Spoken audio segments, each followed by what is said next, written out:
Recording by माँ भक्ति music छठी toll Siraha.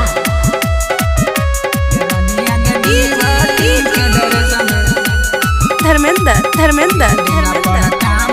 Sinha बजा घर परिवार छोड़कर परदेश में लियोगे, छोड़कर परदेश में लियोगे। गेरनिया के दीवाटी के ड्रेस में बहुते ऊपर बिल्डिंग पर काम करे छियोगे। गेरनिया के दीवाटी के ड्रेस में बहुते ऊपर बिल्डिंग पर काम करे छियोगे, करे छियोगे।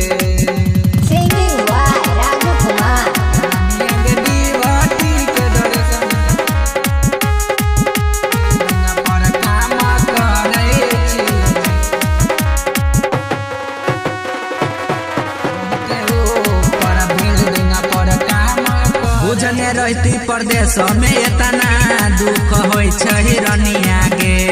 घर ही कोनो काम करके रहती अपने पलंगिया गे, अपने पलंगिया गे। बुझने रहती जे परदेश में इतना दुख होई छही रनिया गे।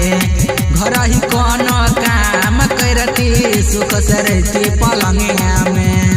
यहाँ वहाँ ना के करो कोई होई छै गेरनिया, कोई होई छै गेरनिया, ना कोई होई छै गेरनिया के दीवाटी के ड्रेस में बहुते ऊपर बिल्डिंग पर काम करे छियोगे।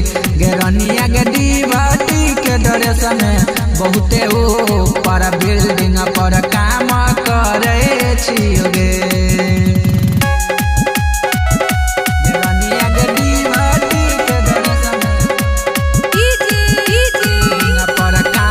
धर्मेंद्र सिंहा बजा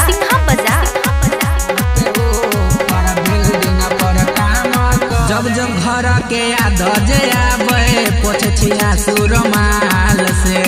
खाना पीना निकोने लागे रहल छी कर्जा के मार से, कर्जा के मार से। जब जब घर के याद जे आवे पोछे छिया सुरमाल से। खाना पीना निकोने लागे रहल छी कर्जा के मार से। डर लागे रनिया परदेश में हमारा, परदेश में हमारा ना भाषा केकरा बुझै छी गे। गेरनिया के दीवाटी के ड्रेस में बहुते ऊपर बिल्डिंग पर काम करे छियोगे। गेरनिया के दीवाटी के ड्रेस में बहुते ऊपर बिल्डिंग पर काम करे छियोगे।